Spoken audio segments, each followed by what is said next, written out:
Hey, it's Kevin here, and today I'm going to be talking about how I recently got laid off from both of my jobs. But more importantly, I'm going to talk about what you can do during the layoff. So, I recently got laid off from both my jobs. One of them was the online order management slash delivery job for a small restaurant in San Francisco. And I had no problem getting laid off there because obviously a lot of the restaurants are having no business at all. In some cases, some restaurants have closed recently. But what I was surprised by is getting laid off from my regular Monday to Friday 9 to 5 job at a very big national nonprofit. The reason I was surprised is because not only was I a top performer there, I was number two on the sales board during my second month, but the company had told us that they were not doing any layoffs. So I was very surprised when I found out very last minute. Ironically, the day I found out was actually my best sales day. I had two sales that day, and for our company, the average sale was about 0.5 sales a day. Reps were getting one sale every 2 days. So that was a bit ironic. But from what I've noticed, for the bigger companies that I've worked with, layoffs do come suddenly and randomly and without very much advance notice at all. But thankfully, I have been excelling at managing my finances all my life just because I grew up from a very poor background. So I've always had savings, and in the short term, this will not really affect me at all. But I know a lot of you got laid off out there.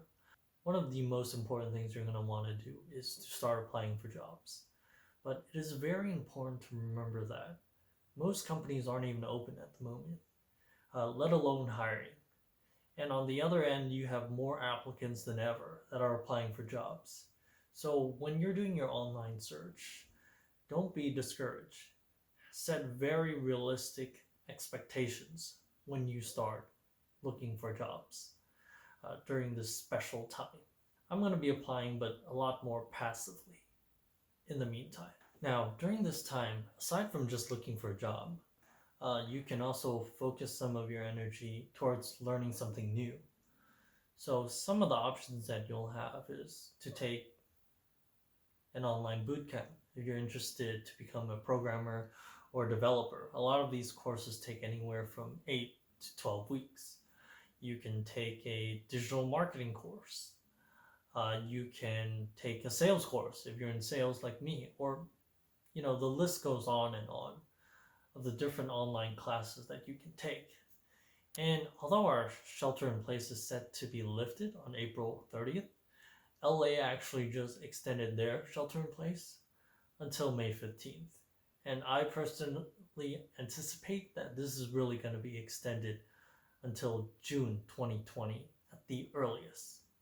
So just plan 1 month in advance.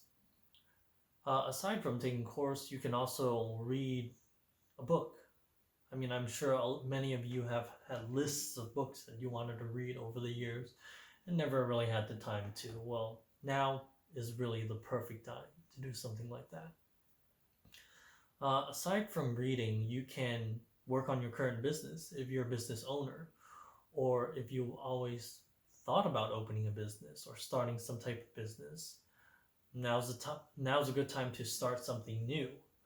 Personally, I'm investing most of my time to developing this YouTube channel where you're watching my videos.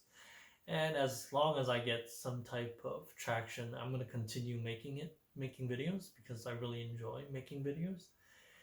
And I do think YouTube is a very valuable platform to be on, especially over the long term.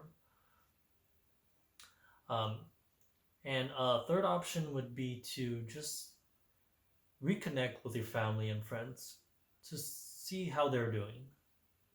Although we're not allowed to leave our houses, we can still connect to them through social media. You can call them up, you can send them a text. These are all really good ways to stay connected with each other in these hard financial times. And for those of you that are really interested in investing, and maybe you're a little business and tech savvy, now's a really good opportunity. In fact, the best opportunity that I've seen in my lifetime to be invested in the stock market. And if you personally don't feel comfortable investing in the stock market yourself, it is still worth it to get a financial advisor. They are all open at the moment because they are classified as an essential business. To pay a very small commission and to start investing, because investing something is still better than investing nothing. Because when the economy goes back up, you're just going to make a huge amount of money because our economy is down so much at the current state. And in the next upcoming weeks, I will be releasing a couple of videos on my experience as an investor, some of my failures, and also some of the stocks that I am currently invested in, as long as my current investment strategy. So if you like that, definitely like and comment and subscribe to this video to follow up on that upcoming video. So it's Kevin here, and thank you for watching the video. See you during the next one.